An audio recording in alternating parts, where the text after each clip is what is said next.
Marcharemos no sul e no norte, ninguém pode esta marcha deter. Pois se nós não tememos a morte, a quem é que nós vamos temer?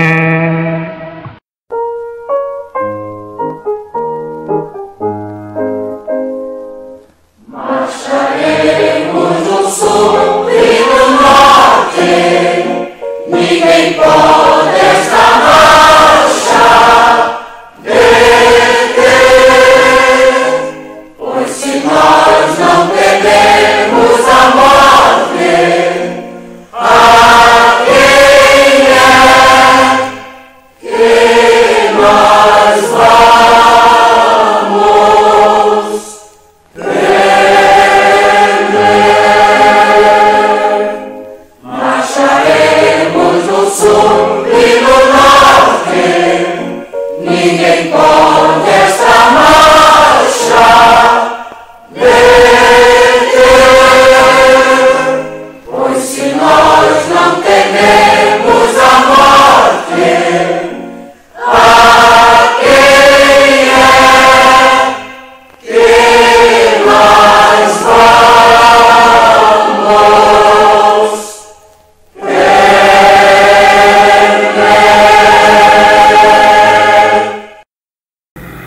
Como vimos ontem, quanto à aplicação dos versículos 11 a 17 do capítulo 13 do Apocalipse, aplicação aos Estados Unidos, foi feita pela primeira vez em 1850, há mais de um século. Foram tomadas essas posições acerca de uma união de igrejas, de uma federação e de um grande movimento dominical. Mas nesse tempo não aparecia nenhum sinal por cima ou por baixo, perto ou longe. Nenhum sinal se via, nenhuma indicação existia de que se ia realizar tal acontecimento. Mas havia profecia. E como diz Jesus, a profecia não pode falhar. Ela teria de estar de pé. Ora, os Estados Unidos da América do Norte tinham dado provas sobejas por sua localização, pelo tempo e modo do seu levantamento, pelo seu caráter manifesto, de que eram realmente o poder simbolizado na besta de 2 chifres ou 2 pontas. E não podia haver erro na conclusão de que era a própria nação a que se referia o símbolo. Afinal, o Apocalipse é do próprio Jesus. Jesus não pode falhar. Jesus nunca mentiu, nem jamais brincou com essas coisas tão sérias para o bem de todos os seus filhos da terra. Sendo assim, teria de seguir o curso realizando os atos previstos no Apocalipse. Mas a verdade é que se tratava de predições que não podiam ser cumpridas nada menos do que pelo movimento acerca da Igreja e do Estado, e pela imposição do domingo papalino como um sinal da besta.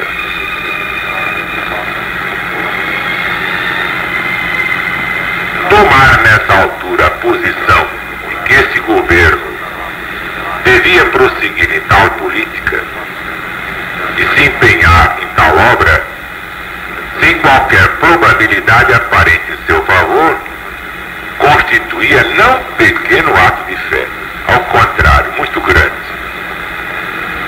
Por outro lado, negá-lo ou ignorá-lo, admitindo ao mesmo tempo a aplicação do a esse governo não estaria de acordo nem com a Escritura, nem com a lógica. A única atitude a seguir em tais casos pelo estudante da profecia é receber a luz como é dada e crer na profecia em todas as suas partes. Assim foi a posição abertamente tomada. Tem-se proclamado abertamente desde então até hoje que tal obra se veria nos Estados Unidos. A cada revisão do argumento, novos aspectos de força foram sendo descobertos na aplicação. E no meio de uma tempestade de incredulidade escarnecedora, temos vigiado o progresso dos acontecimentos e aguardado apenas a hora da sua concretização. Entretanto, o Espiritismo fez pasmar meio mundo com o seu progresso desde os fenômenos registrados com as célebres irmãs Fox, e tem mostrado constituir elemento operador de sinais que deviam existir em relação com esse poder. Este tem apoiado poderosamente a força da aplicação. E agora, dentro dos passados últimos anos, que temos ainda visto? Nada menos do que o começo do próprio movimento, relativo à formação da imagem e à promulgação das leis dominicais, que durante tanto tempo temos esperado e que há de completar a profecia e terminar esta cena. Nós temos provado aqui que não temos nenhum sectarismo nesta interpretação. Onde a Igreja Romana está errada, nós baixamos o pau. Onde o Espiritismo está errado, baixamos o pau. Onde o Protestantismo estiver errado, baixaremos o pau. Porque realmente, infelizmente, na humanidade é tudo assim. Há uma parte boa, pequena, e uma parte ruim, que é a grande, a podre. Essa é desgraçadamente a verdade. É a triste argila humana. Onde o homem se mete, onde mete a mão, estraga tudo. Bicho homem ainda é bicho. Vai deixar de ser bicho no final deste milênio. De modo que sabemos que o Espiritismo é uma doutrina puríssima, mas professada por meia dúzia, que até as irmãs Fox foram objeto de todas as explorações imagináveis. Apareceram logo os empresários. Não havia Beatles naquele tempo, mas havia as irmãs Fox. Eles acharam de ganhar dinheiro à custa dela. É assim. As duas tiveram um assédio tremendo, do qual não se podiam libertar. Vocês não conheceram o caso aqui do Mirabelli? Fazia prodígios com entrada paga no palco dos teatros. Ele fazia aquelas coisas de efeitos físicos, pois é, acabou mal. Porque são coisas inventáveis. Ninguém pode comerciar com as coisas de Deus, a não ser que queira cair fulminado. O fim dessa gente é muito triste. São Paulo advertiu muito bem que ninguém se iluda. Deus não se deixa escarnecer. Um pai aqui na terra não se deixa escarnecer por um filho leviano. Quando vê que o filho está caindo na palhaçada, toma logo as providências. E Deus não fará isso? Não. Deus respeita o livre-arbítrio até um certo limite. Porque tudo tem limite. De modo que, mais uma vez, eu demonstro. A Igreja Católica tem coisas admiráveis que eu não me canso de elogiar. Basta ver a vida da Santa Teresa de Jesus, Teresa de Ávila. O que ela sofreu dentro da própria igreja dos padres reacionários quadrados. O exemplo de São Francisco de Assis fundou lá o seu convento e até lhe queriam tirar o convento. Os aproveitadores queriam lhe tirar o convento. Conheço bem tudo isto. Conheço o lado grandioso do protestantismo, mas conheço o lado fraco. Assim também do espiritismo. Há o lado nobre e o lado podre. O lado podre. Esse aqui é o nome podre. O Chico Xavier me entende muito bem. Que até foi lá uma caravana consultar o Chico Xavier sobre a minha honestidade. Há de tudo. Eu já tenho as provas de Emmanuel, de André Luiz, de Bezerra de Menezes. São os três mais juntos do Chico Xavier. E ainda há outras que eu não divulguei. Mas que se há de fazer. A humanidade é assim. Mas vamos seguir. Já se fez referência ao movimento para assegurar uma união das igrejas protestantes nos Estados Unidos, com o propósito de dar força e influência a movimentos eclesiásticos em certas direções. E agora se levanta subitamente por todo o país norte-americano uma classe de pessoas cujas almas estão absorvidas com a ideia cognata da reforma do sábado e que se dedicaram cabeças, mãos e bolsos a levar avante este movimento afim. Organizações chamadas Comissões do Domingo se têm formado em vários lugares e têm trabalhado zelosamente por meio de livros, folhetos, discursos, sermões, para criar um forte sentimento público em favor do domingo. Eu já disse ontem aqui que eu tenho o apoio de Moisés e tem. Isto é curial, qualquer criança entende. Moisés teve a honra de receber daquele Jeová que era Jesus no Monte Sinai as tábuas da lei. Ora, Deus se caracteriza pela imutabilidade das suas leis. Deus não erra para corrigir amanhã o que hoje fez errado. Isso é próprio do bicho homem. Como essa história de que Deus fez Adão e Eva, depois é que viu que estava numa enrascada terrível. E agora, para perpetuar a espécie humana, então a Eva tem que casar com o próprio filho? Ou então os irmãos vão casar com as próprias irmãs? Mas que mancada que eu dei! Não deu mancada nenhuma. É um símbolo. O casal Adão e Eva não passa de um símbolo. Eles representam legiões de espíritos que vieram de lugares mais adiantados. Portanto, Caim não precisou casar com uma de suas irmãs, nem com a mamãe dele. Isso só na cabeça dos débeis mentais. Achar que tinha que ser assim, porque era um casal só, e Deus se enganou. Tanto que se arrependeu de criar o homem. Não, Deus não se arrependeu coisa nenhuma. Deus sabe o que faz. Deus criou o espírito simples e ignorante para evoluir pelo seu próprio merecimento. Do contrário, não teria valor nenhum. E Caim casou com uma mulher diferente da sua família, com outro sangue que não era o seu sangue. Para quê este ferrete da incestuosidade nas páginas do livro sagrado? Porque eles não sabem explicar e vêm com essas papagaiadas.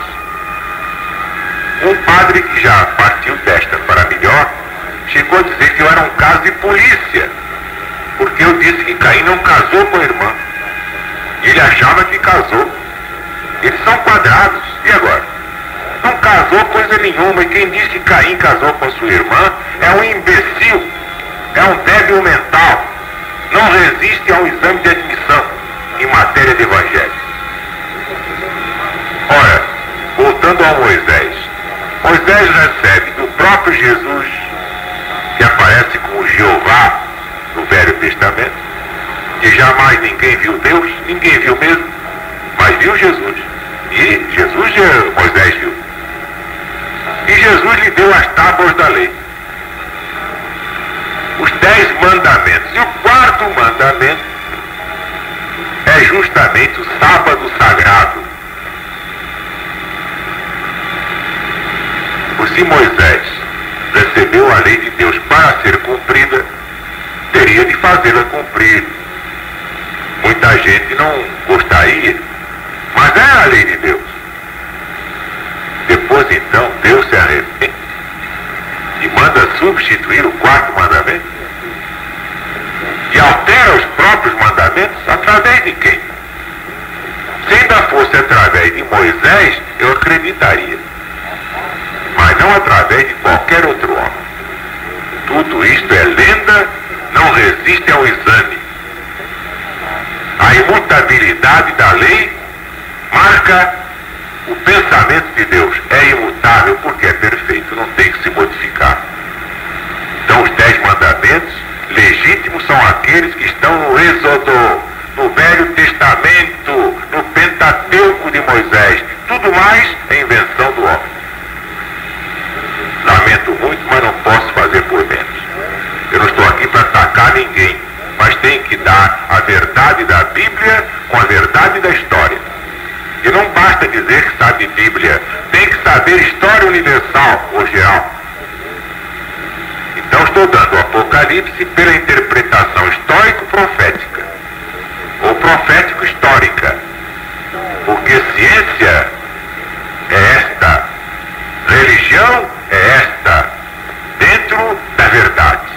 Filosofia é esta, dentro da verdade. Nada de devaneios. Então, vamos retomar o fio da meada. Mas fica aqui o protesto de Moisés. O velho Moisés, o legislador hebreu, lança aqui o seu protesto. Não é este o mandamento que está na Bíblia. Falsificaram o mandamento que eu recebi das mãos do Cristo. Então temos que restaurá-lo. Não há outro jeito.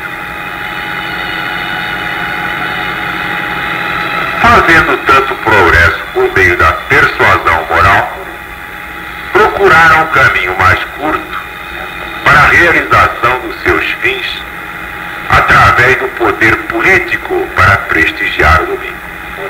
Por que não? O cristianismo tornou-se popular. Seus processos adeptos são numerosíssimos. Por que não se aproveitar do poder do voto para obter este fim? O reverendo Schmott, que é metodista, um sermão publicado sobre os deveres políticos dos homens e também dos ministros cristãos, exprime um sentimento capital sobre este assunto. Dizer: defendo que temos e devemos ter tanto que ver com o governo dos Estados Unidos como quaisquer outros homens. Nós somos a massa do povo. A virtude neste país não é fraca.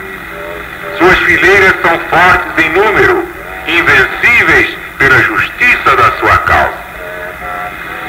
Invencíveis se forem unidas. Que as suas fileiras não sejam quebradas por nomes de partidos.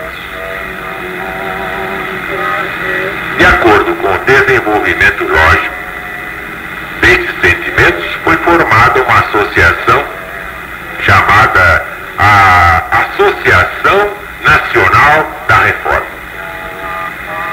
Tem por objetivo obter decisões legais em favor das instituições religiosas por meio de uma emenda da Constituição da República e coloque todas as leis, instituições e usos cristãos do governo numa base legal. Lei fundamental do país. Aqui está o germe da revolução religiosa. A cunha de entrada entre igreja e Estado. Um jogo espúrio de fazer a fusão, quando nós sabemos que o certo é o Estado separado da igreja. igreja separada do Estado. E mesmo oficialmente separada não está. Vejam o Brasil, quem é que manda no governo? Não é a igreja? Essa que é a verdade. Só um cego não vê isso. Não há separação nenhuma, estão aí mandando, mexendo, metendo o nariz em tudo. Não há nenhuma separação, só há no papel.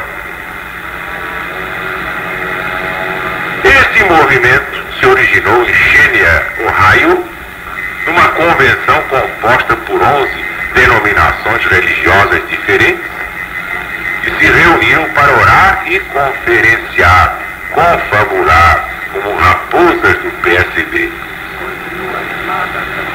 Por certo que os chefes deste movimento negam veementemente o propósito de uma união da igreja com o Estado. Mas lhes escapa, aqui e além, uma frase, sempre uma frase que revela mais o que eles desejam. Assim, numa convenção dessa sociedade em Pittsburgh, o Dr. Stevenson, um dos seus chefes, declarou: pelas imensas dádivas que recebe de políticos corruptos, a igreja romana é praticamente a igreja estabelecida da cidade de Nova York. Esses favores são concedidos sob o disfarce de uma aparente amizade pela religião. Nós nos propomos pôr a substância em vez da sombra, apiar a contrafação e pôr em seu lugar a mais completa substituição da verdade. Bonito. Abre aspas e fecha aspas. Há diversas portas travessas pelas quais podemos olhar para o intento desta linguagem, mas levando todas a uma conclusão. E esta conclusão não é ambígua, não é duvidosa, não é nefilipata. É simplesmente que a igreja protestante deve realmente se estabelecer como está estabelecida em Nova York a religião católica apostólica romana. Como chegamos a esta conclusão? Pela frase seguinte: o que propomos, naturalmente, abre aspas, o que propomos não é nada de caráter sectário. Não dará nenhum ramo de cristãos americanos qualquer vantagem sobre qualquer outro. Fecha aspas. O professor Blanchard tenta dar uma definição do que significa a união da igreja e do Estado. E usa as seguintes palavras: mas a união da igreja e do Estado é a seleção pela nação de uma igreja, e a dotação dessa igreja, a nomeação dos seus oficiais, a supervisão das suas doutrinas. Nenhum de nós defende semelhante união. A tal união, todos nós somos opostos. Ouviram bem? Fechando as aspas. É dada aqui uma definição da união da igreja e do Estado, tal como ninguém espera ou receia. Tal como efeito, como não é possível no estado atual das igrejas. E afirma-se então que são opostos a uma união da igreja e do Estado. A combinação impossível que descrevem podem seguramente descrever que são opostos. Mas há uma união da igreja e do Estado, no sentido popular da frase, união, não de uma igreja, mas de todas as igrejas reconhecidas como ortodoxas ou evangélicas. Não uma união que reconheça no Estado poder para eleger os oficiais da igreja, tomar a supervisão de doutrinas eclesiásticas, mas que dê às igrejas o privilégio de impor por leis civis instituições e usos de religião segundo a fé das igrejas, ou a construção posta sobre essas instituições e usos pelas igrejas. A tal união, eles não são opostos. São essencial e praticamente, apesar das suas profissões, advogados ostensivos de uma união entre a igreja e o Estado. Não estamos sós nesta apreciação do assunto. Townsend, no seu livro O Novo e o Velho Mundo, página 212, diz: a igreja e o Estado têm-se por diversas vezes insinuado na política americana, como nas contenções sobre a Bíblia nas escolas públicas do Partido Anticatólico de 1844, etc. Nosso povo, até o presente, tem sido bastante prudente para respeitar o clero em todas as questões religiosas e obter uma útil inveja deles em política. Uma útil inveja deles em política. O último movimento político-religioso há de inserir o nome da divindade na Constituição. Aí começa um outro período histórico, tudo documentado, porque a história não mente. Hoje não temos mais tempo.